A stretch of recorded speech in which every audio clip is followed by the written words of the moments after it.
Hey there, beautiful tribe. It's Bridget Murphy here. I hope you're well, and thank you for joining me on this day. For those of you who are new to me or new to this page, welcome. My name is Bridget Murphy, and I'm a shamanic healer and a teacher. And part of the work that I do is to help to restore balance to people, to us, to restore power to people and to communities. That is often what shamanic healers and shamanic peoples do. And right now we are in the middle of quite a journey, quite a process on the planet. And there are many things that are happening that are pulling us here and there and helping us to lose sight of who we are at times and lose a sense of our power. And so what I'm here today to share is a little bit about power and how we can identify when we're not in our power and then call our power back to us, bring it back to us. Sometimes we need to do it on a regular basis. And sometimes we find that we're pretty much in our power most of the time. But then there's something, someone, or some news that we get that draws our attention away from where we're supposed to be, and we lose sight of being in our power, being in our center. So I'm going to share today with you some ways to stay in your power and to call it back. But first I want to say, and thank you for everyone who's here so far, welcome. First I want to say that we are in the middle of a birthing process on the planet. I know that it doesn't feel that way. I know that it doesn't always look that way. But it helps if we can understand what's happening right now in the context of a birth. And if you think about birth, birth is beautiful, it's messy, it's unpredictable, and often terrifying. And as one goes through the birthing process, there are many emotions that come up, and there are many ways that we are experiencing ourselves in the birthing process, as well as experiencing what is around us. So it's common in a birthing process to experience fear, to experience a thought or a feeling of like, holy crap, I can't do this. It's common to experience having to hold something, having to push, having to resist pushing. There's a lot of experiences in the birthing process that happen. And if you think about what's happening on the planet in the context of the birthing process, it can really help to help you to navigate and understand what's happening to you and to our fellow people at large on the planet. So understanding that we are going through a birthing process right now is kind of what I'd love for you to put in your mind as we move forward. So in that process, there are times when we are in our power and we feel really good, and times when we are not in our power and we feel lost, hopeless, despair, listless. Those things are all pretty common during a process of change or process of birthing.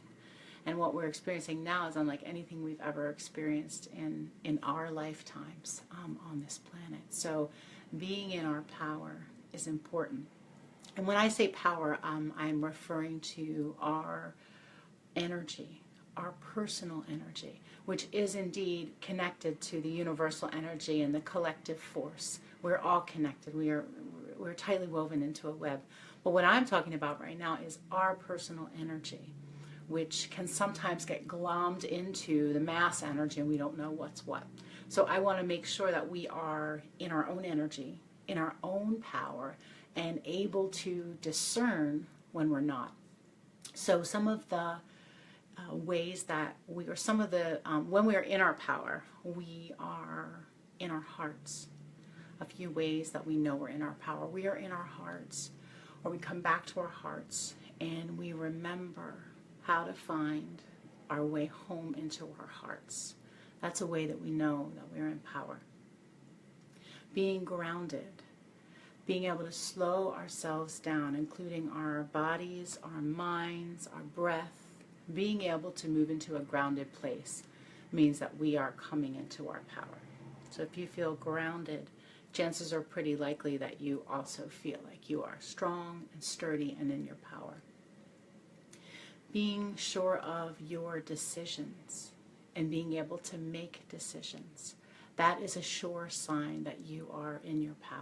You might go out of it, you might not feel that way all the time, but being able to make decisions and be sure of your decisions means that you're in your power. Knowing that, being in a place where fear isn't constantly living on your shoulder. If fear is constantly living on your shoulder, it's not doing any good, it's not helping you.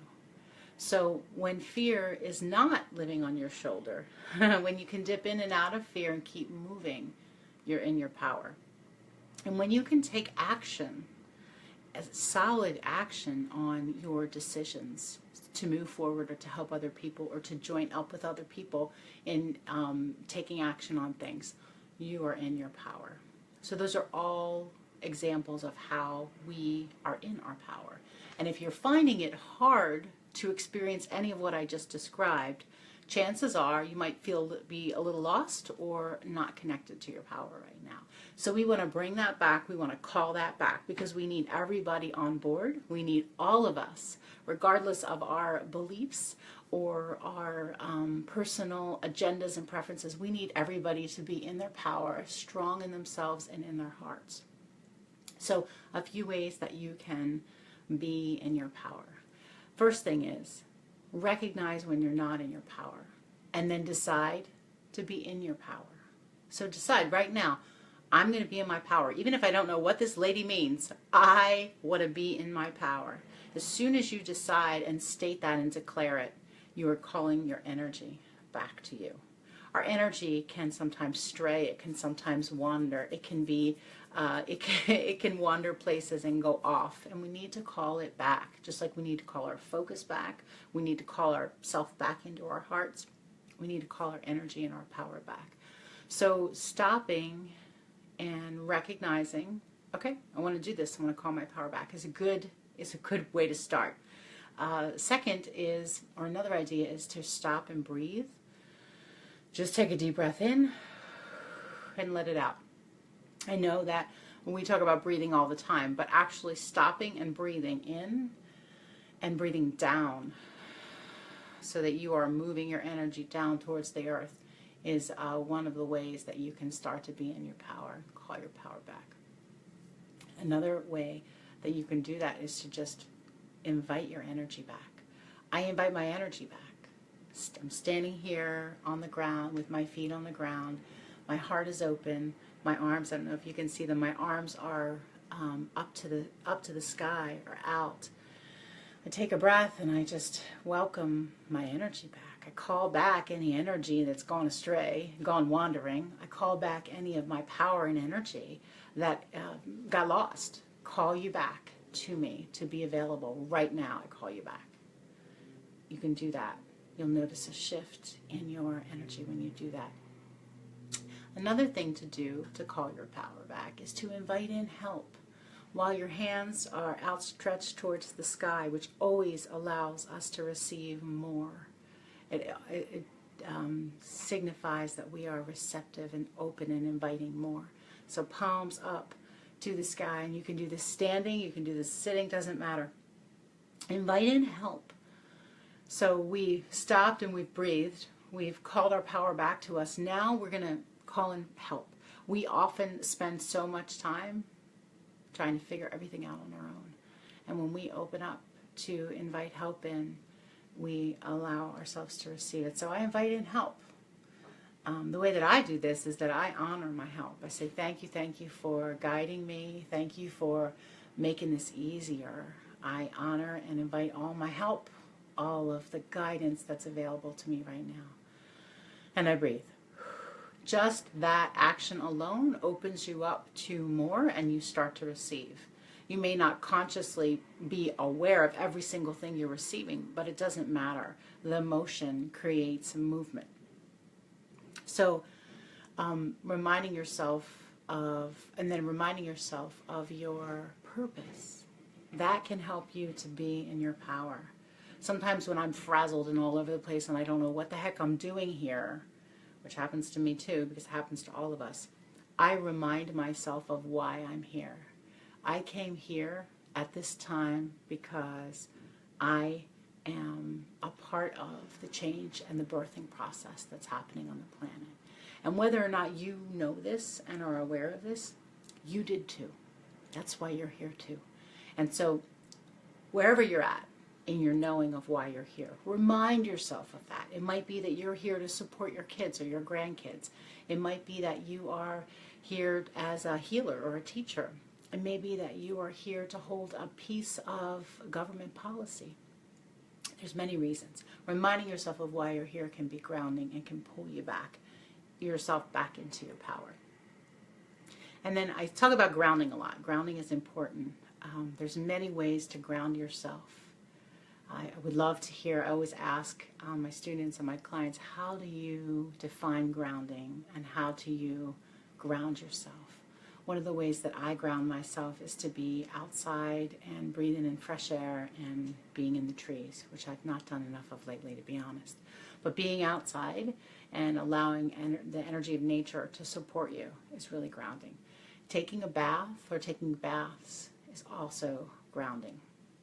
Taking the time to cook some really nourishing food or soup, it helps to slow you down. It connects you to what's real, and that can also be grounding. So whatever it is that you do to get connected into the earth is what you want to do, and you want to make sure that you do this. Do it every day.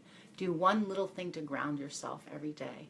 For me, I can't always get outside, so I have a visualization that I do, an intention that I set to put my roots in the earth, bring my focus into my center, and shine the light that's inside of me out as wide as I can.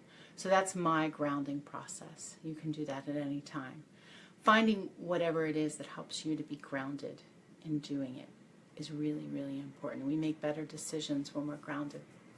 We're more helpful and of service in the world when we're grounded. So that is one sure way to call your power back and to give it a place to be. Give your energy a place to be, rooted in you and rooted in the earth. Another thing that is really helpful in calling your power back is finding a way to soothe yourself every day. And some people might say meditation is the way that they do it. And I have a great many people who, as soon as I say meditation, they're like, oh no, I can't do that. I can't sit for that. No, no, no, no, no. So meditate may not be the word to use. If you meditate, if you sit quietly and do whatever you do as a meditation, do it regularly. Stop putting it off. This is the time right now that we need all of our power available to us. So all of the things that I'm describing are important, and your own personal practice of meditation, kick it up a notch or engage in it if you're not engaging in it. But you don't need to know how to meditate in order to soothe yourself, which in turn brings you back into your center and in your power. My suggestion would be that once a day, for 3 minutes, you could do 5, but don't do it over 5. Do something that requires you to sit or stand in the same place for 5 minutes. You don't need to close your eyes. You don't need to meditate. But what you do for 5 minutes to soothe yourself, sitting or standing, will help you to come into your center. For me, I am a swayer. I'm a mover. I was born moving and I've been moving ever since. So for me, just swaying is helpful. It helps me to find my balance. For some people, it's hard for them to stay still. So they will play a drum or shake or rattle. And you would be surprised how soothing it is to do a repetitive movement with both hands over and over again. If you want to try this at home and you don't have rattles or shakers, get 2 aspirin bottles or vitamin bottles and spend 5 minutes just shaking those bottles. And you might say, this woman is out of her mind. That's okay. I know from experience that repetitive motion is self-soothing, and it moves us into an altered state, which essentially is really important for staying in our power. I don't mean altered state as in you're disassociating. I mean altered state as in you're loosening from your mind's chatter. So something soothing that you do for 5 minutes a day. It could be movement oriented, shaking rattles or aspirin bottles or playing a drum. It could be playing a different kind of instrument, playing something, doing something with your hands. It could be that you knit for 5 minutes a day. That's really soothing.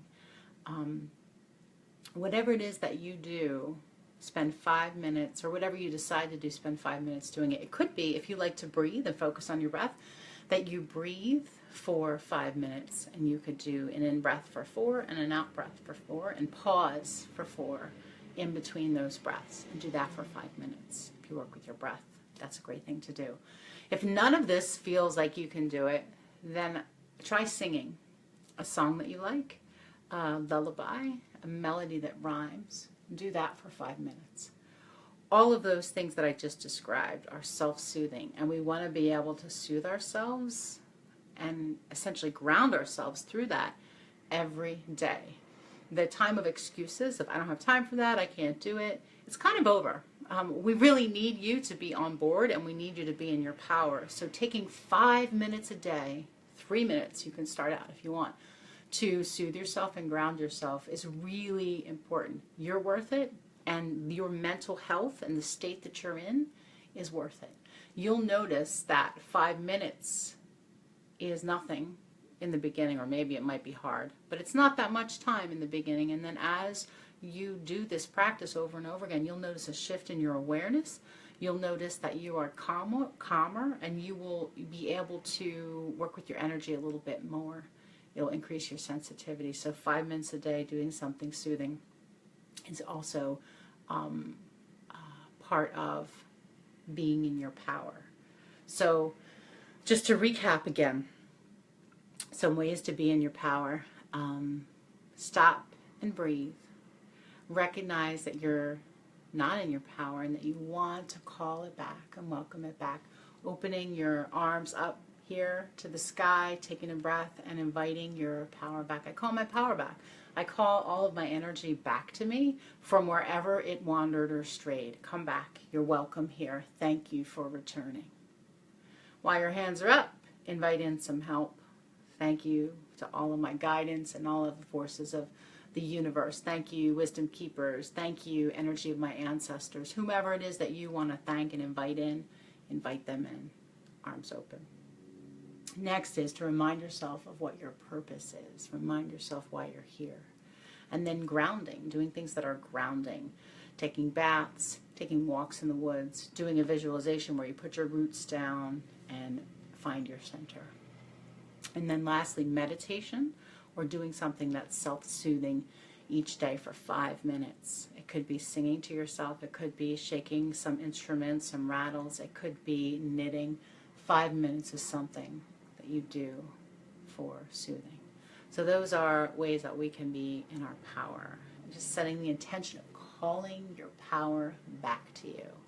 It starts to have it return. And when you have your power, when you're in your power, you make better choices. You're more available for the people who need you. And you can be of service on this planet and in your community. And that's all. That really is what we all want and need, is to be in service and to know what we should be doing.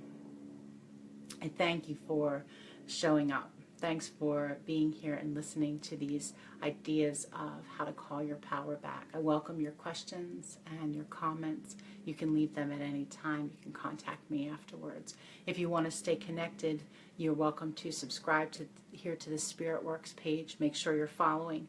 You're also welcome to join my newsletter. I send out tips and techniques for working with energy about twice a month to your email. I'll put the link here below when this video is through. And then if you like videos like this and want to hear more tips, you can follow me, Bridget Murphy, on YouTube. Thanks so much for being here, and thanks for stepping up and saying yes to calling your power back.